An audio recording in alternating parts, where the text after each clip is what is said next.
Czytanie z listu świętego Pawła Apostoła do Hebrajczyków.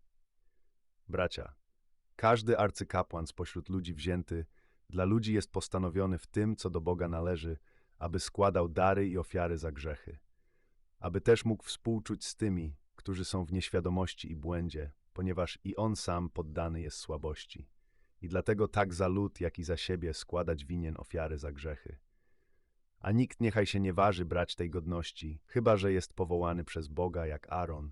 To też i Chrystus nie sam siebie wywyższył, aby się stać najwyższym kapłanem, ale wywyższył go ten, który do niego powiedział: Tyś synem moim, jam dziś zrodził ciebie.